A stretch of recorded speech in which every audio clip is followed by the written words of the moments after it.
नमस्कार। मैं श्रीपाद बख्शी पुनः उपस्थित हूं आपके सामने पानी से जिंदगी से एक और मोती लेकर। समाचार पत्र में एक लेख पढ़ा और उसी समय महात्मा गांधी जी का एक किस्सा याद आया। एक बार एक महिला अपने बच्चे को लेकर आई और गांधी जी से बोली कि बहुत ज्यादा शक्कर खाता है, आप इसे समझाइए, ये मेरी बात नहीं मान रहा। गांधी जी ने उस महिला और बच्चे को एक सप्ताह बाद आने के लिए कहा। जब अगले हफ्ते वे लोग आए तब फिर अगले हफ्ते आने के लिए कहा और ऐसा उन्होंने 2 बार किया।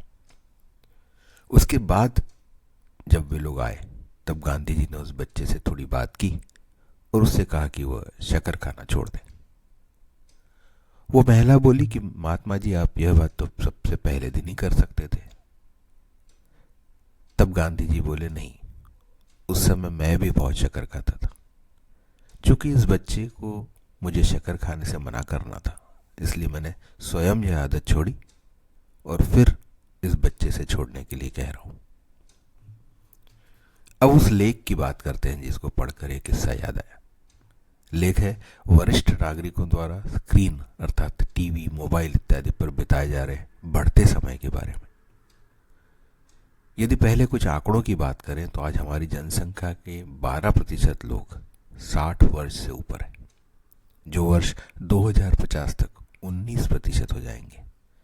इनमें से 41% लोगों के पास स्मार्टफोन है, 13% सोशल मीडिया का प्रयोग करते हैं और 34% ऐसे लोग हैं जो इसका उपयोग मनोरंजन के लिए करते हैं।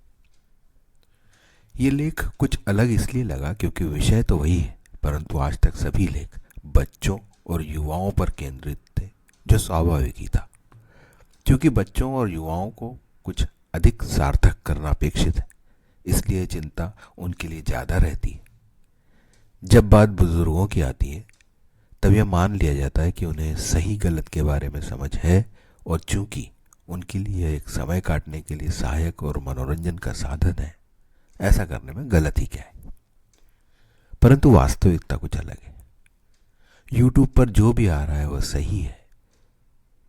एक प्रकार का कंटेंट देख लेने के बाद लगातार उसी प्रकार के वीडियोस सामने आना, एआई द्वारा निर्मित और वास्तविक वीडियोस में फर्क ना कर पाना इत्यादि अनेक बातें हैं जिनसे यह वर्ग भी गुमराह हो रहा है। किसी भी बात की अधिकता नुकसानदायक होती है और इसलिए खाली समय की उपलब्धता और मनोरंजन की आवश्यकता ने अब इस प्रकार की परिस्थितियों को जन्म दिया है कि लगातार अत्यधिक समय तक स्क्रीन पर रहने के कारण कई नई परेशानियों का कई लोगों को सामना करना पड़ रहा है। रात को ज्यादा समय तक नीली लाइट के साथ जागना, भूलने की बीमारी का बढ़ना, ऑफलाइन गतिविधियों और हॉबी पर कम ध्यान केंद्रित करना, जब वीडियो आदि को रोकने या बंद करने के लिए कहा जाए तो चिढ़ना, वीडियो पर देखे विषयों पर ही बात करते रहना, मैसेजेस को फॉरवर्ड करते रहना, सर दर्द, आंखों पर तनाव व कम नींद इत्यादि की शिकायतें अब इस वर्ग में आम हो चुकी हैं। यह विषय भले ही आज गंभीर ना लगे, परंतु भविष्य में एक बड़ी चिंता का कारण बन सकता है। बढ़ती उम्र में शारीरिक गतिविधियों की कमी, सामाजिक मेलजोल में कमी बुजुर्ग लोगों के लिए घातक हो सकती है।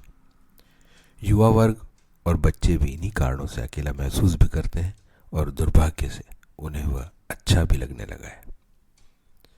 यदि इसी प्रकार सभी वर्ग अर्थात बच्चों से लेकर बुजुर्गों तक सभी स्क्रीन से चिपक कर अलग अलग हो गए तो सामाजिक प्राणी कहलाने वाला यह मानव प्राणी मात्र रह जाएगा। यह भी निर्विवाद है कि बच्चे वही सीखते हैं जो देखते हैं और ऐसे में बुजुर्ग अनजाने ही बच्चों को ऐसा कुछ सिखा रहे हैं जो सभी के लिए घातक है। जय हो, नमस्कार।